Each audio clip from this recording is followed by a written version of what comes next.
جب بابا جی کا وصال ہوا اور بابا جی کے چہلم پر امیر محترم نے جو ہمارا معاہدہ فرانس کے خلاف حکومت وقت کے ساتھ تھا اسی کا ذکر کیا تو حکومت نے پھر ہمیں مذاکرات کے لیے بلایا۔ انہوں نے کہا سابقہ پی ٹی آئی حکومت نے، اس میں فیصل واؤڈ آئے تھے، اس میں راجہ بشارت تھا، اس میں شیخ رشید تھا، اس میں نور الحق قادری، یہ سارے موجود تھے۔ ان کی موجودگی میں ہمیں کہا آپ یہ جو فرانس کے خلاف ہمارے سے سرکاری طور پر بائیکاٹ اور سفیر کی معطلی چاہتے ہیں تو یہ ہمارے لیے بہت مشکل ہے اور ہمارا امپورٹ ایکسپورٹ خراب ہو جائے گا۔ ہم نے کہا بھلا امپورٹ ایکسپورٹ خراب ہو جائے لیکن رسول اللہ کے نام پر اگر آپ نے غیرت کی تو انشاءاللہ پاکستان کو اللہ سرداری عطا کرے گا۔ انہوں نے کہا یہ آپ ملا لوگ ہیں، آپ جذباتی ہو چکے ہیں اور ہم جو ہے نا گراؤنڈ ریالٹی کو دیکھ رہے ہیں۔ اس کے بعد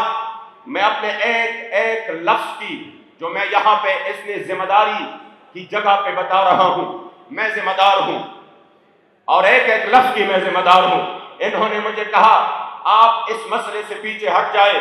تو ابھی سینٹ کے الیکشن نہیں ہوئے تھے، کہا آپ کو ایک سینٹ کی ہم دے دیتے ہیں ٹکٹ اور آپ کا سینیٹر ہماری طرف سے پکا ہے، لیکن اس مسئلے سے پیچھے ہٹ جائے۔ دوسری بات یہ ہے کہ آپ پیچھے ہٹ جائے تو ہم جتنی پیسے آپ کو چاہیے آن دا سپاٹ ہم موقع پر آپ کو دینے کے لیے تیار ہیں،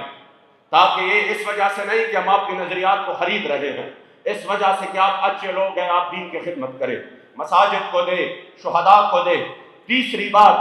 کہ ہم آپ کو، مجھے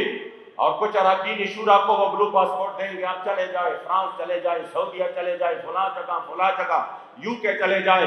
اور اس لیے کہ آپ دین کی خدمت کریں، ادھر یہ پیغام پہنچائیں۔ اور چوتھی ہے کہ آئندہ کے لیے جو بھی قومی اور صوبائی سیٹ پر آپ ہمیں بتائیں اور منشن کریں، ہم اس کو چھوڑنے کے لیے تیار ہیں۔ یہ آپ کے ہو گئے، لیکن آپ اس بات سے پیچھے ہٹ جائیں، ہمارے اوقات ہی نہیں ہیں،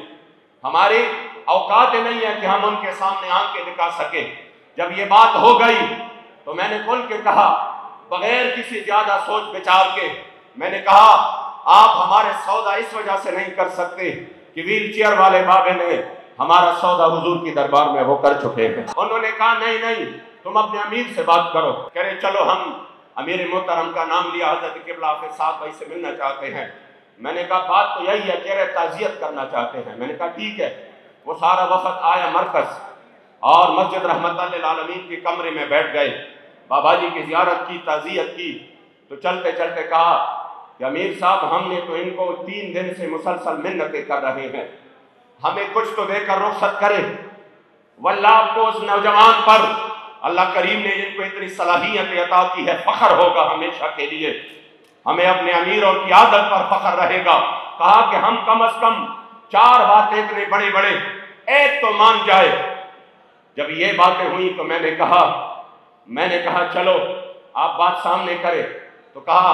ہم نے 4 باتیں رکھ دی ہے وزیر اعظم کو۔ میں نے کہا تھا کہ میں منوا کے آؤں گا، مجھے کچھ تو دے کر رخصت کرے، چلو ایک بات تو مان جائے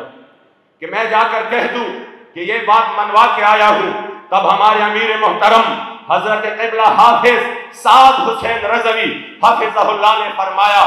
واؤڈا صاحب میں آپ کو بہت بڑی بات دے کر رخصت کر رہا ہوں۔ انہوں نے کہا کون سی بڑی بات؟ آپ نے تو ایک بھی نہیں مانی۔ فرمایا جا کے اپنے وزیر اعظم کو کہنا کہ جس وقت لوگوں کی نظریات 10 اور 5 ہزار پر بک رہے ہیں، ایک بریانی کی پلیٹ پر بک رہے ہیں، اپنے وزیر اعظم کو کہنا کہ 1450 سال بعد بھی پاکستان میں حضور کے اب بھی وہ غلام رہتے ہیں جو پوری دنیا کی طاقتیں مل کر نہ ان کو خرید سکتے ہیں، نہ ان کو چکا سکتے ہیں، نہ ان کو ڈرا سکتے ہیں۔ تو نے پوچھی ہے امامت کی حقیقت مجھ سے،